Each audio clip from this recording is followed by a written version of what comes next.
Vamos a pasar a nuestra última ponencia, que estará a cargo del maestro Ricardo Suro Gutiérrez, es el fiscal especializado en materia de delitos electorales del Estado de Jalisco. Muchas gracias por su presencia.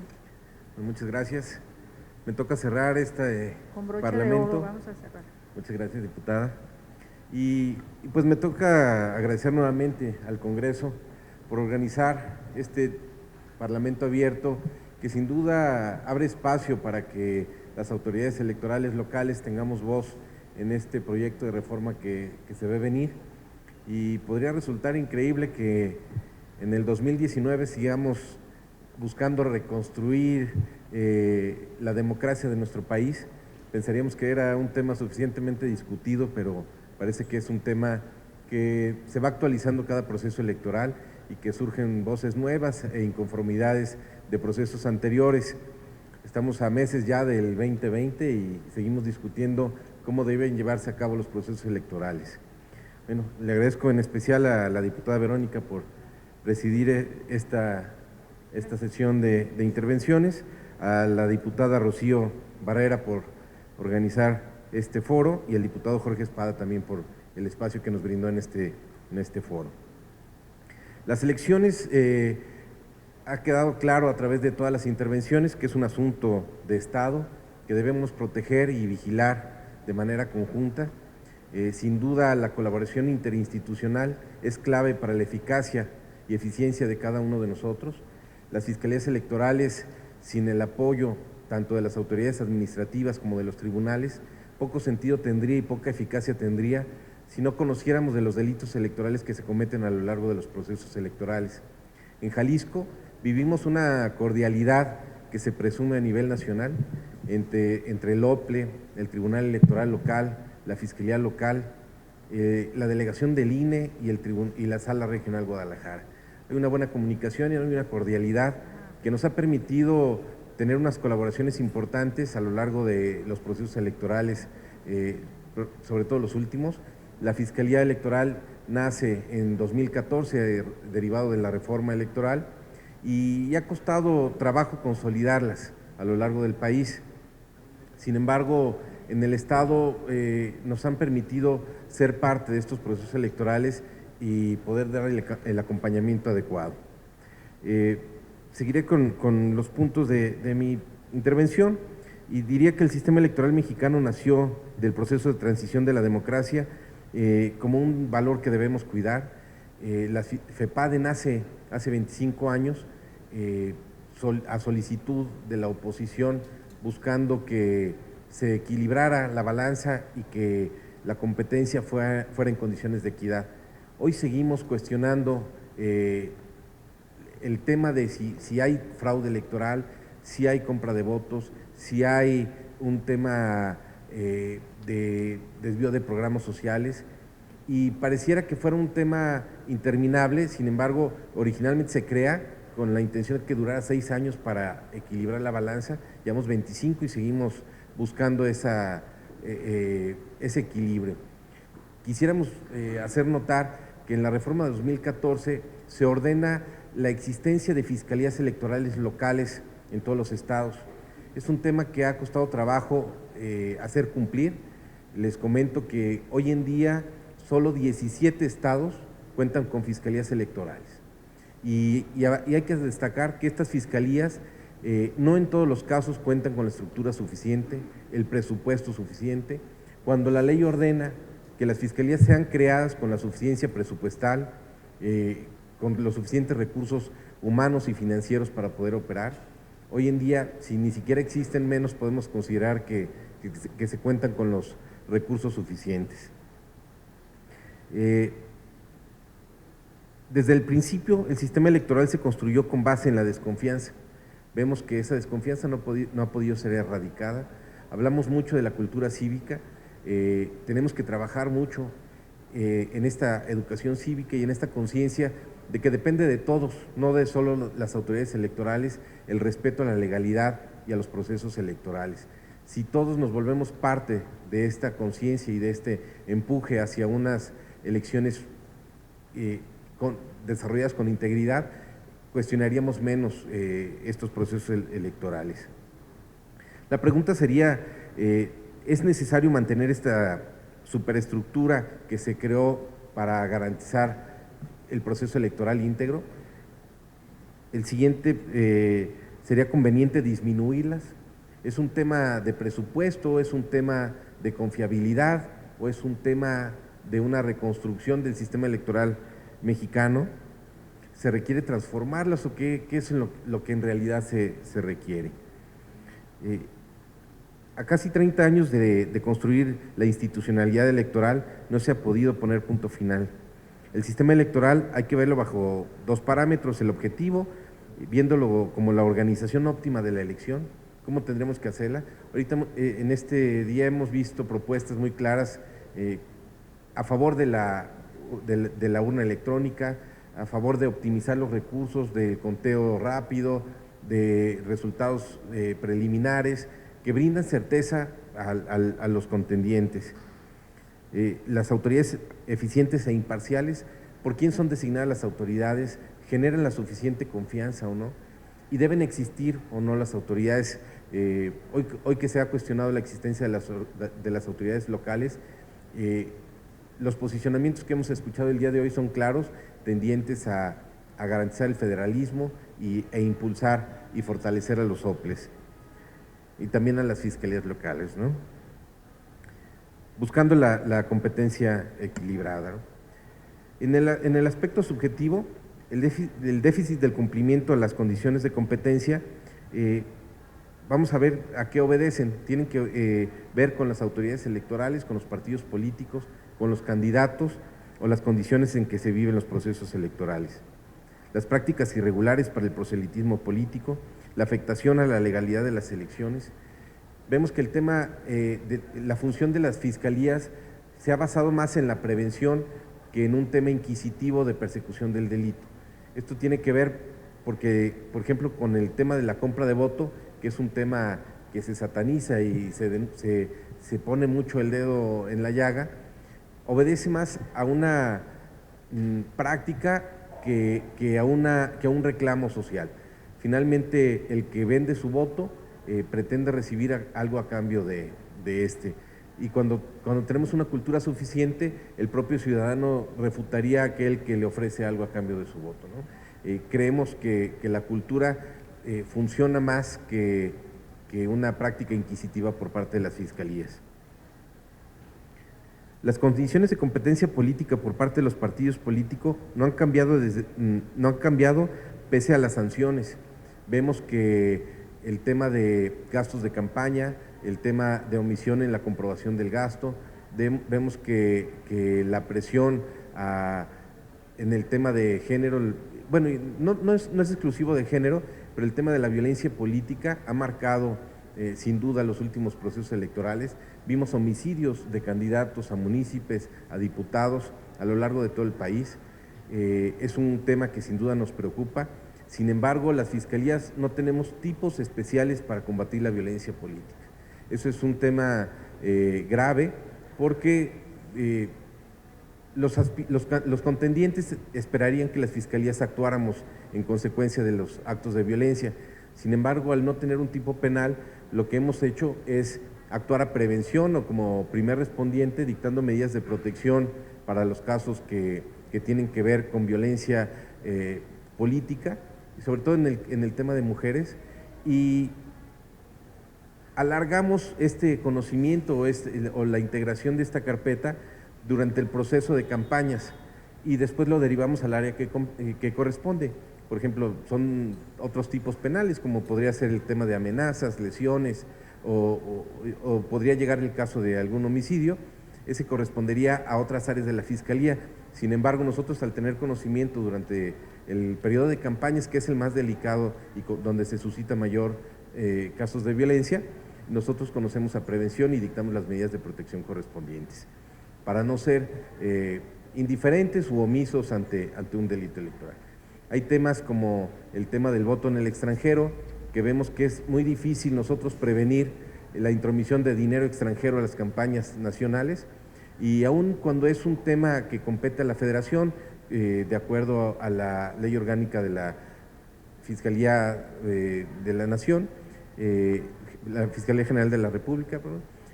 Es competencia de él porque es delito cometido por mexicanos en el extranjero. Sin embargo, deberíamos generar condiciones para tanto hacer del conocimiento de los paisanos que viven en el extranjero, de que no pueden aportar dinero a los candidatos cuando están en el extranjero haciendo campañas, haciendo visitas para ver las necesidades de los migrantes, ir estableciendo esas reglas de fiscalización y de observancia para el tema de campañas en el extranjero.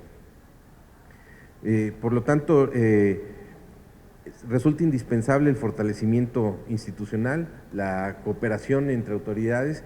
Hemos visto que muchas veces los tribunales, de los hechos que se les denuncian en algún procedimiento, en un JDC o en algún especial sancionador, pueden ser testigos de algún delito que se comete en el proceso electoral, y las fiscalías no se enteran porque en muchos de los estados no hay esa comunicación cercana para poder darle seguimiento a este tipo de acciones que se ven a lo largo del proceso electoral, y que sería importante ver la forma en que se institucionalizara esta comunicación.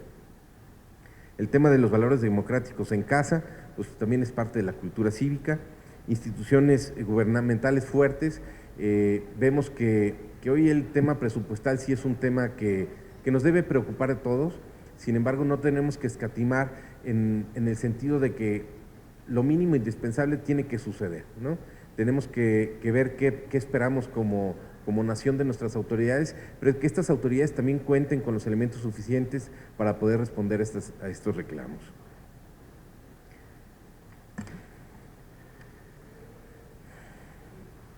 Por otro lado, también es importante la aceptación de las reglas de la competencia política y los resultados.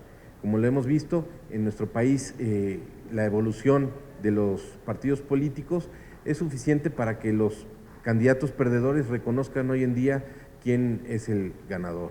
Sin embargo, vemos el número de recursos que se presentan y es impresionante ver cómo desde 1996 a la fecha el Tribunal Electoral del Poder Judicial Federal ha conocido de 204,000 casos. En las últimas 3 elecciones federales tienen una media de 24,600 asuntos por año electoral, lo que implica que sí sigue judicializándose mucho de los procesos electorales, y por su parte FEPADE ha recibido más de 3,000 denuncias. Estas denuncias pueden resultar pocas, sin embargo el nivel de denuncia sigue siendo poco. Vemos que en el tema de denuncias por compra de votos, en el estado de Jalisco no hemos tenido una sola denuncia por compra de votos, y eso impera a nivel nacional. FEPADE tampoco tiene muchas denuncias por compra de votos, y menos han sido probadas. En el estado de Jalisco las denuncias que han sido por presión o algo no se acreditan porque no se acompañan las pruebas suficientes. Nosotros trabajamos mucho en la difusión de los delitos electorales para que se abstengan de cometer esas conductas, más que busquemos ser inquisitivos y perseguir a quien ya las cometió. Trabajamos mucho con servidores públicos. Hoy en día se reformó el artículo 19 constitucional y se establece que el desvío de programas sociales amerita prisión preventiva oficiosa, lo que le quita la opción al juez de dictar este tipo de medidas o no. En el tema de las propuestas de reforma, la Ley General en materia de delitos electorales también forma parte de la estructura o de la legislación en torno al tema electoral. Aunque parece una ley breve, tiene solo 26 artículos, vemos que hay más de 900 conductas que describe esta ley. No está dividida conforme a tipos penales, sino a sujetos activos, lo que vuelve compleja la integración de una carpeta de investigación y su correspondiente judicialización, porque están dispersos las conductas, y construir los tipos penales no es tan sencillo como en un código penal que establece el tipo con temas muy específicos. Entonces se vuelve un poquito complejo. Sin embargo, bueno, a través de de los hechos que se suscitan, puede integrarse un caso. Por su parte, el artículo 22 de la Ley General en materia de delitos electorales establece que las autoridades estarán, ¿qué autoridades serán competentes para conocer de determinados asuntos? Hay muchos temas, como tenemos ya hoy en día elecciones coincidentes o concurrentes, muchos de los delitos suceden en el Estado, pero determinar para qué elección fueron dichos actos es complejo. Por ejemplo, tenemos una casilla única que cuando se altera el orden en la casilla, pues la casilla es tanto estatal como federal. Entonces la competencia es difusa. Nosotros conoceríamos de primera mano porque se comete en el Estado, sin embargo la Federación puede atraerla cuando considere que afecta también la elección federal. A veces hay algunos tipos que se confunde la competencia si es estatal o federal. El artículo 24 habla de un sistema de coordinación nacional de procuración de justicia penal electoral, el cual es inexistente. Entonces vemos que a veces la ley general se traduce en letra muerta porque, en primer lugar, ordena la existencia de fiscalías y no hay. Ordena un sistema de coordinación y no existe. Entonces, una petición a la Cámara también sería el buscar que se cumplan las leyes que se están creando, ¿no? El artículo 25 establece que los estados deben contar con las fiscalías, con los recursos humanos, materiales y financieros que se requiera para su correcta operación. En 2018 había 31 fiscalías con apoyos muy diversos que contaban desde una agencia del Ministerio Público, a veces ni siquiera no había un fiscal ni un agente, había un encargado y le daban trámite a los asuntos electorales, sin embargo, pues no se contaba ni con las mínimas condiciones para su eficacia. Hay austeridad, pero se deben tener estándares mínimos y tampoco se requiere grandes inversiones, sino una voluntad de que sí operen estas fiscalías, sobre todo en periodos electorales, pero para su eficacia deberían ser de manera permanente. Los fiscales electorales estatales deberían ser nombrados por un tiempo determinado. Hemos visto que a lo largo de los cambios de administración han destituido a fiscales que habían sido nombrados en el proceso, en la legislatura anterior, y al haber un cambio de gobierno son destituidos los fiscales electorales. Eso ha traído como consecuencia, por ejemplo, en este último proceso electoral, éramos 31 en proceso, pasó el proceso y hoy solo somos 17, lo que se traduce en que el gobierno nuevo destituye a los que estaban anteriormente. Las fiscalías dependen de las fiscalías generales de los estados en un tema de operatividad presupuestal, pero la autonomía que tenemos es para determinar los asuntos. No contamos con esa autonomía presupuestal y de designación en el cargo, ¿no?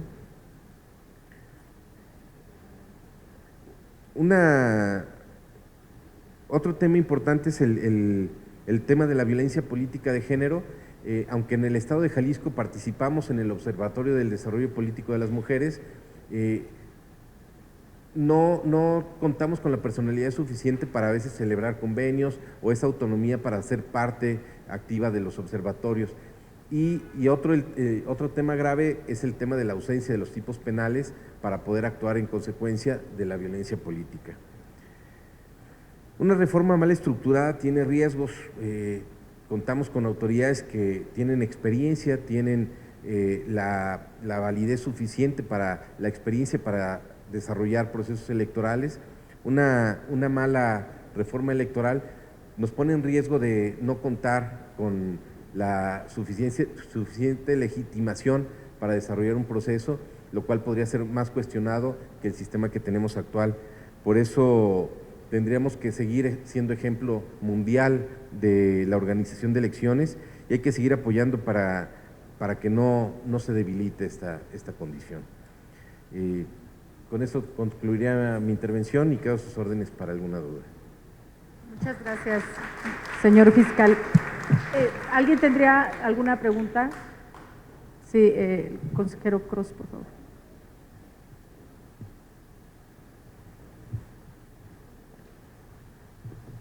Muchas gracias. Más que una pregunta, me parece que lo que sigue para las fiscalías es evolucionar hacia la autonomía plena, desvincularla de las fiscalías para que entonces tengan la oportunidad de perseguir los delitos, incluidos, por supuesto, quienes forman parte de la administración pública. De alguna manera, formar parte de esas estructuras inhibe. Yo creo que la evolución tiene que ser en ese sentido. Muy bien. ¿Alguien más tendría algún otro comentario, alguna pregunta? Porque Quisiera hacer un comentario. Sí, adelante. Sin duda la autonomía plena es importante, sin embargo, parte de la fortaleza que tenemos como fiscalías locales, a mí diario me preguntan, "Ay, ya te dieron presupuesto y ya te dieron personal". La realidad es que contamos con una agencia del Ministerio Público y 3 actuarios. Entonces, participar en un proceso electoral y cubrir las expectativas, pues es prácticamente imposible. Sin embargo, al ser parte de la Fiscalía General, tenemos 1000 agencias del Ministerio Público repartidas en el Estado. En año electoral todas reciben denuncias. Todo lo que es la Secretaría de Seguridad nos apoya en el tema de prevención y vigilancia del proceso electoral, y todo lo que es la Policía Investigadora está al mando de la Fiscalía Electoral en temas electorales. Eso nos ha permitido una buena coordinación. Sin embargo, eso es el caso Jalisco. Hay otros estados en los que no cuentan con esa coordinación o ese apoyo institucional y verdaderamente están maniatados para cubrir las expectativas en cuanto a la prevención del delito en materia electoral. bien, yo tendría una pregunta, si me lo permiten. No quise hacer otros comentarios para no abusar de la moderación, pero aprovechando ahora sí el micrófono, mencionaba sobre la reforma al artículo 19 constitucional, en donde hablábamos del uso de la prisión preventiva oficiosa y que en este caso se habla de el uso de los programas sociales.